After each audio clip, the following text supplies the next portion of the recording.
Bienvenue à tous. Bon matin, je m'appelle Ben Piercy. Je suis dirigeant principal de la technologie d'une entreprise basée ici à Ottawa qui s'appelle Affinity Quest.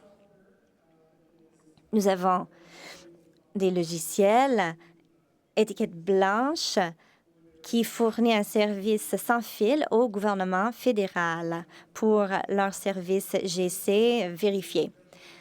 Et c'est un énorme plaisir pour moi de prononcer ce discours devant tous les experts et les leaders du Canada et partout au monde. Ce serait juste de dire que l'avenir du gouvernement et tous les progrès dans la prestation de services peuvent seulement être grâce au leadership et à l'expérience que nous avons dans cette salle aujourd'hui, ce qui témoigne de notre engagement continu pour à réimaginer comment fournir ces services non seulement ici au Canada, mais partout au monde. J'espère sincèrement que cette conférence sera une source d'inspiration pour vous de réimaginer des nouvelles façons de faire au sein de vos organismes. Vous allez avoir l'occasion aujourd'hui de participer à de nombreux excellents panels et ateliers et discuter avec vos collègues de la prestation des services. Je souhaite souligner quelques technologies qui demeurent à la fine pointe des changements. La première technologie, vous ne serez pas surpris, c'est l'IA. Tout le monde en parle et à juste titre. Pour ce qui est de l'analyse avancée des données, l'automatisation, les services personnalisés, l'IA propose des occasions inédites. Et vous allez sûrement en entendre parler davantage aujourd'hui.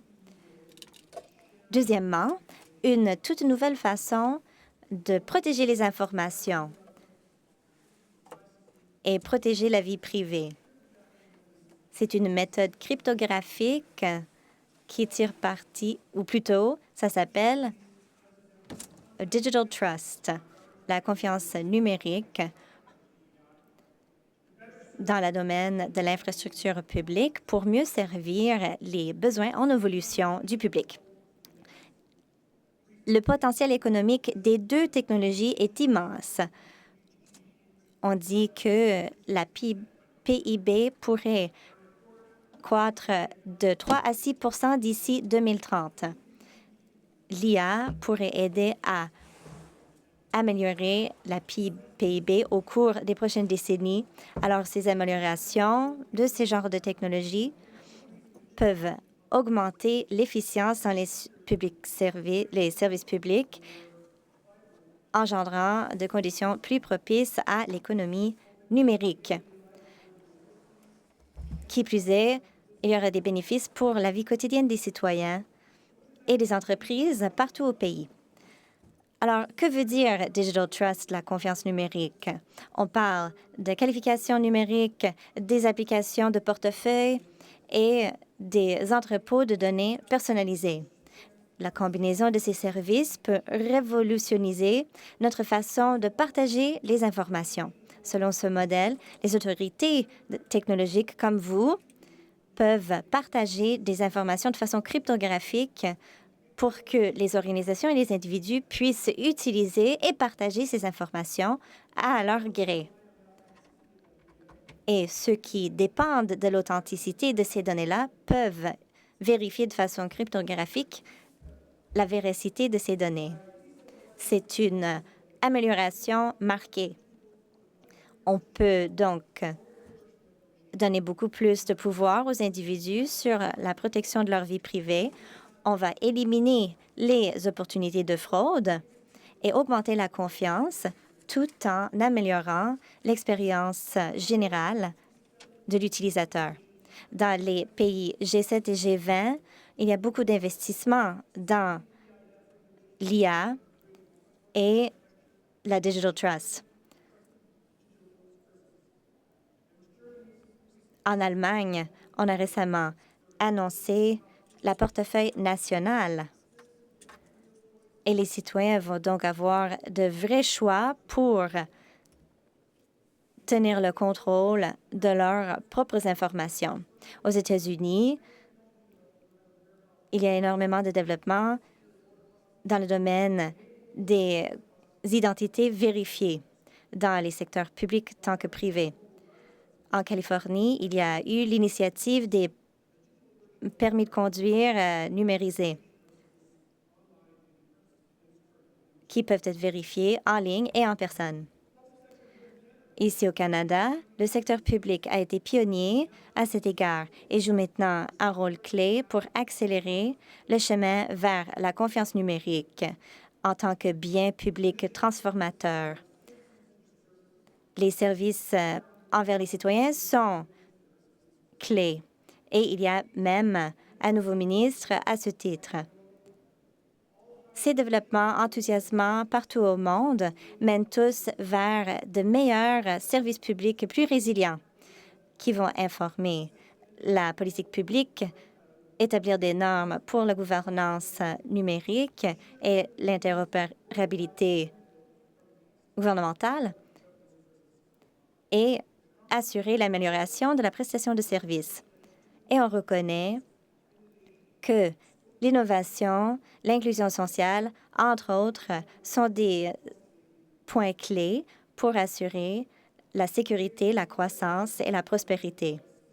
Aujourd'hui, les plateformes centralisées sont dominantes, ce qui présente des problèmes pour la protection de la vie privée et la monopolisation des informations qui peuvent éroder la confiance. Toutefois, il est aujourd'hui possible de donner plus de contrôle à l'individu en utilisant des systèmes plus opérants.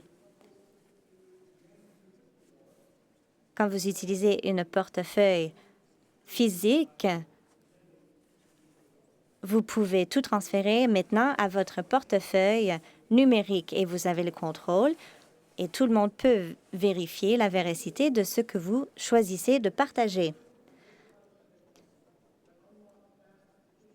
Cette occasion peut nous permettre d'ouvrir un compte en banque, présenter notre passeport dans un aéroport ou partager notre dossier médical chez le docteur. Ces normes sont cruciales pour réaliser le potentiel de cette force transformatrice. Le World Wide Web Consortium et autres forums mènent avec leurs initiatives et d'autres organismes,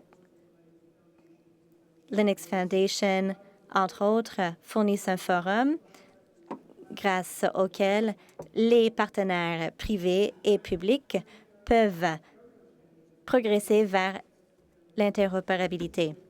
Ici au Canada, l'Institut des normes gouvernementales crée de nouvelles politiques avec le projet pilote TS 115 qui a attiré l'attention mondiale et été le seul et premier participant pour d'avoir complété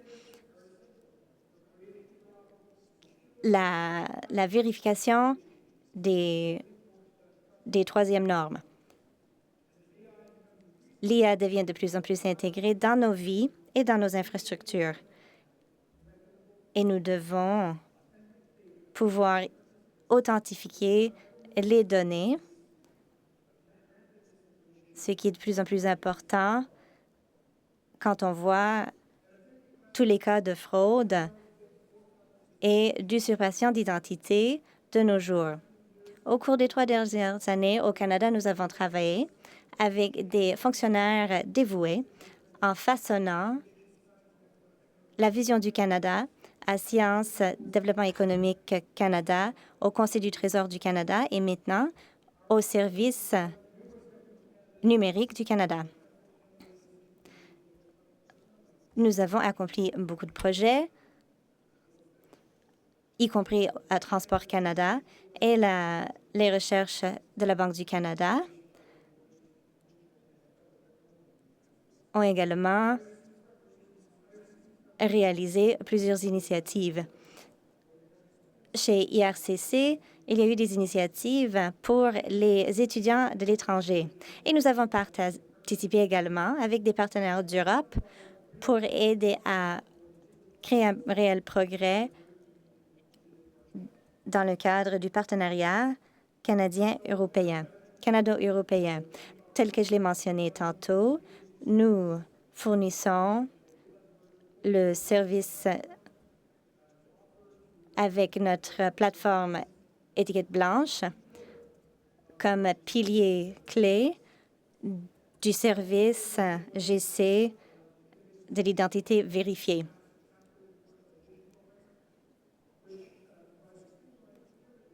Nos autres initiatives fournissent des véhicules pour les organismes canadiens qui veulent commencer tout de suite à utiliser ces vérifications numériques. À Infinity Quest, on rend la tâche plus facile pour transformer les services destinés au public.